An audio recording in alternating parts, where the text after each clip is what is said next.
Welcome back to the north. In the last video you saw how we took 2000 kilometers under our belts and arrived here. The bear encounter spiked our adrenaline, but luckily for all of us, no bear was seen and no bear saw us. So what is this place? It's the shore of an Arctic Ocean of the Barents Sea, and it is polar day, so basically we don't really have night here. And the next day we woke up, we looked around, we saw that we actually had a deer visiting our campsite at night while we slept. It was really windy and misty, so we had breakfast, had some coffee and tea, and we were ready to explore.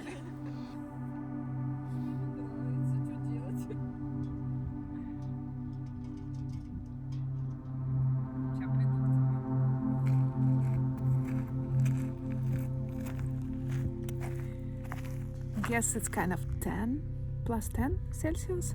It's fucking cold. А да, этот баф. Нет бафа. Ты только подшлемник взял один? Ну это и есть баф.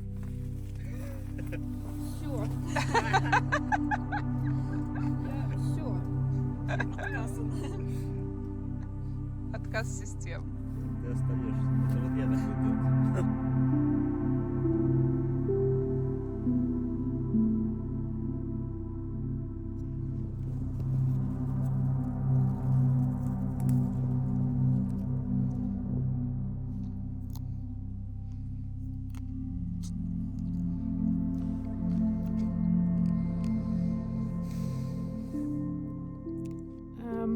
I actually don't really know the name of this berry.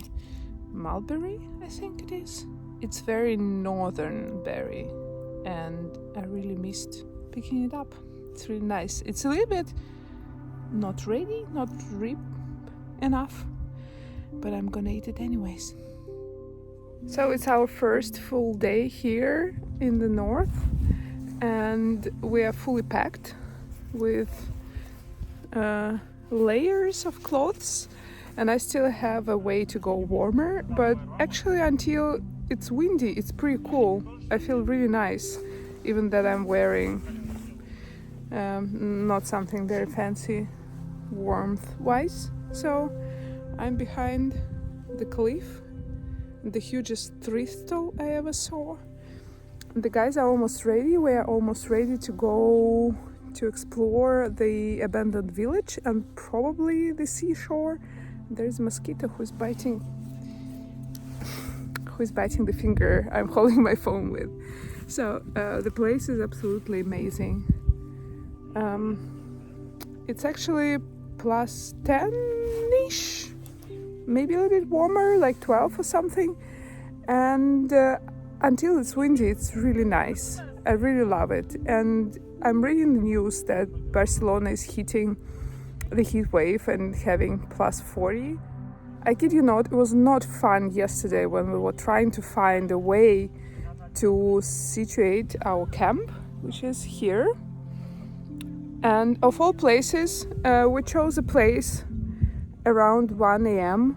And when I was setting my tent, I saw a bear. I was like listening to a lot of jump scares about bears, and everybody was saying, oh, like bear shit here, or like it was a bear lair, but actually nobody actually did see of my friends a bear like here. And it's my first time across the Arctic polar circle, and guess what? I saw a bear. And we were actually pretty scared, but look at me, alive and shiny, and the car is being ignited, so I'll probably better go to the car and I will show you around.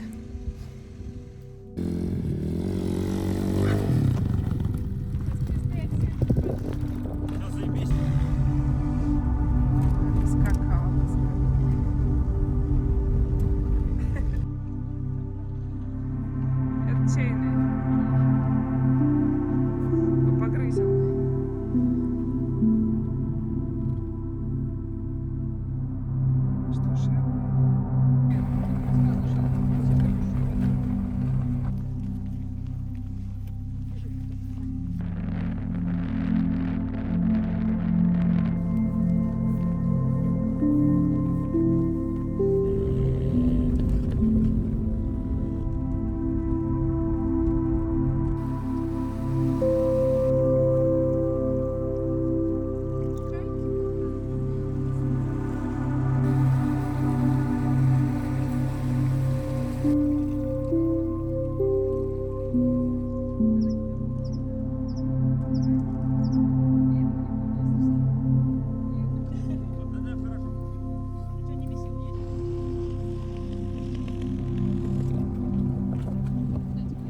and welcome to Dalniye Zelentsy. It is a little village at the Barents Sea. At the moment, the most active part of this village is diving center. As I understand, it is held by a family from the village, and at one point they moved away and then they get back and they live here and they provide the services of submerging in the Arctic Ocean, in the Barents Sea, and I think it is truly mesmerizing to go under the water here because all the kelps, all the algae, all the nature life below the water is just stunning, really. It's just I'm very afraid of diving and it's not my thing, so I'm not sure I will ever try it. So we were above the ground, and this day it was absolutely Silent Hill vibes, and it was our first encounter with the village, and we took it very thankfully. So let me tell you a little bit about this place. It is Marine Institute, so won't believe it or not, it looks like a Professor Xavier's X-Men school, abandoned, northern department. And this village in the Soviet time was home to this Marine Institute and to a bunch of scientists who did research of the sea, water, flora and fauna and nature and everything. Funny fact is that it's not so funny actually, is that this exact Marine Institute was the home base for a project of introducing invasive crab species from Kamchatka to the Barents Sea. I know that they are really a big problem now because they don't really have natural enemies here, as I understand, compared to Kamchatka. And I have to say, in the defense of those scientists, is that they really didn't have anything to oppose to this idea from the government officials. They really did not have power. They tried. They really did try to say that it's like, invasive species, maybe not so good, but like, yeah, the party told them to do so, or they'd be like, they will lost their workplaces and income and most probably lives as well. So yeah, so they had to do it. And the history of this institute actually haunted us the whole time that we were there. We found a website with an archive of diaries, interviews and articles and memories about this place. And I have to say that blessed be the people who find joy in preserving those memories of obscure places. Of course, we read voraciously all the memories when we were in our campsite.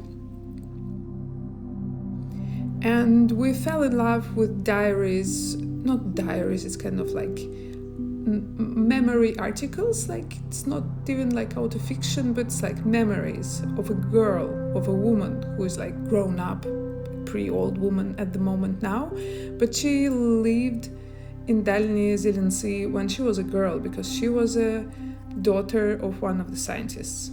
And in her memories she talked about everything that's connected with the mundane life in the village and the institute. And hardships, I have to say, they were like really harsh.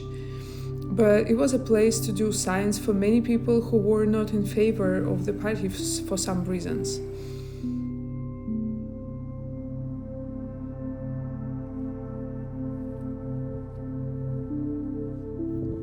Hello! Unbelievably so, the weather is sunny today. So it's like Arctic sunbathing I'm doing now. Really is really cool because the last 2 days were so humid. You're just like basically walking in the mist constantly, and today we are blessed with some sun and we're gonna explore again the village that you saw in the previous footage. I guess today it will have absolutely different vibe because it's like another fellow traveler over there, so we're not that alone here actually. Yeah, so the vibe will be completely different today, I guess, and we will explore more. And we found Marine Institute abandoned, But yesterday we couldn't explore it properly because it has a lot of beaten glass, and we were wearing rubber shoes and we were afraid to just like puncture it through. And today I'm wearing my trekking shoes with really thick, forgot the word. Anyway, you understand. I won't puncture it with any glass. So, summer in the Arctics.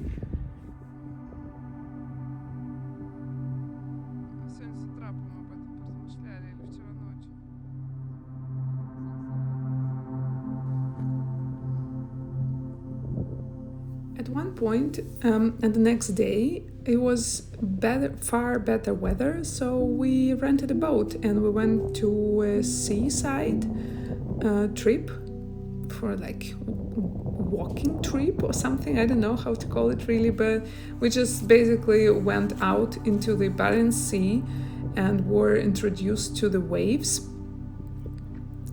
And believe me, these waves were really small for these places and they were completely okay for our captain. But us earth critters, it was really hard. One of us even threw up and a lot of, like at least half of us were really close. But it was really interesting. There was like a hope of maybe seeing like a whale or some like bigger mammal, but no luck. Unfortunately, we saw a lot of rocks and a lot of birds on those rocks. And can you imagine, back in those days, people didn't really have nutritious food. So sometimes they took those very, very, very dangerous trips to the cliffs to collect bird eggs, and it was considered unlawful, so it had to be done in secrecy as far as I remember, if I remember correctly, but they needed nutritious food for themselves or for their families. And I was looking at those waves and I was thinking how life was here before without all the technology and the internet, and how people of the past looked towards northern pole and how they went into the open ocean and how they witnessed whales and other marine creatures.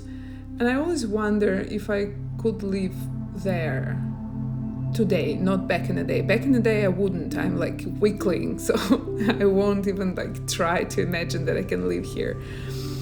Not maybe like here, but in a place like that, looking at all the cliffs, waves and hills. When I look at that, like something moves in me and I really like almost cry. I miss trees though. I need trees, I think. But I always have this idea that I would really love to try to go into the residency in a place like that, and to either like work on a book or work on a series of paintings and just be undisturbed. So like it would need to be done like alone, without my partner, without my child. So it's just like be still and be a part of this nature and society.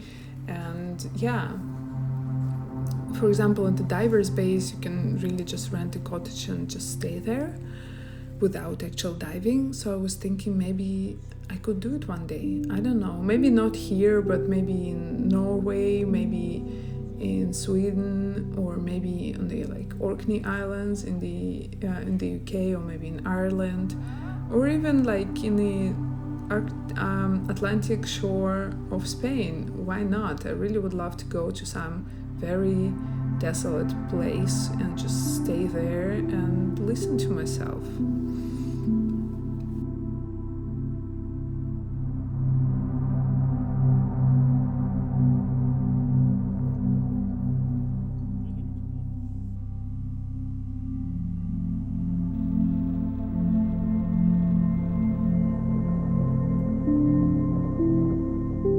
Давайте теперь что-нибудь скажите на видео, объясните свое поведение. Молодой человек, быстрее! Я вас сюда не звал. Я ему раз сказала, он не понимает. Я ему два сказала, он не понимает. Так красиво, я просто в шоке вообще.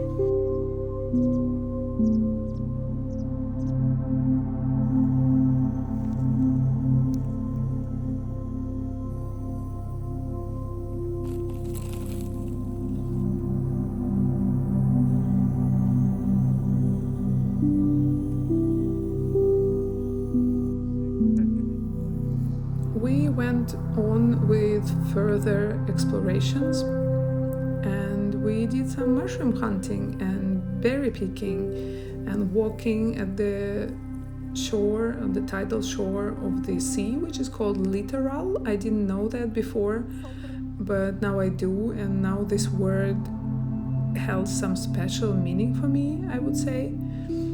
And of course, at some point we ended up coming to the sea. And can you imagine our surprise when we were having a break, drinking coffee most probably, or having like some lunch, and we saw people on the bicycles, and then sometime later we saw people running. And I remember that the owner of the divers centers, he told us that, oh, you know, tomorrow we have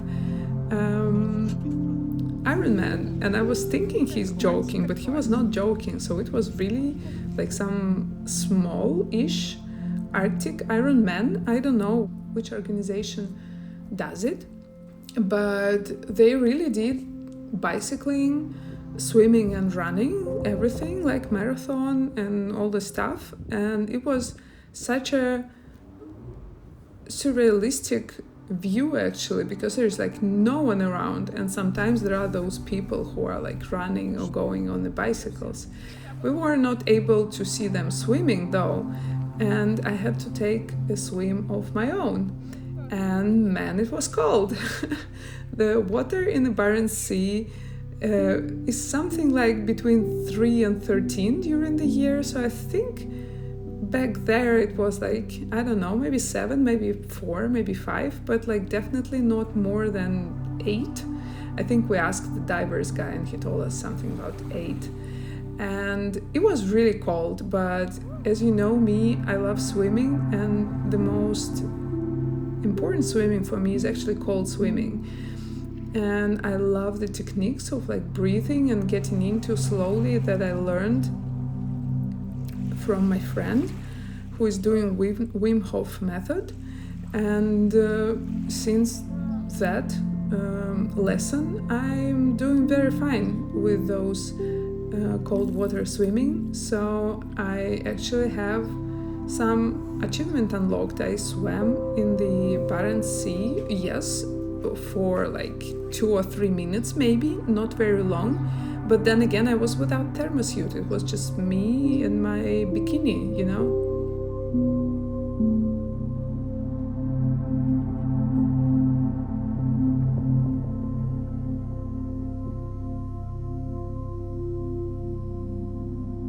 And while our boys biked and rode, we, the girls, we went into the wild to roam. We were just like absolutely in the moment.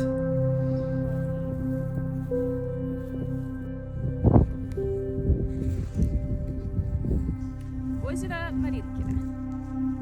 Маринка.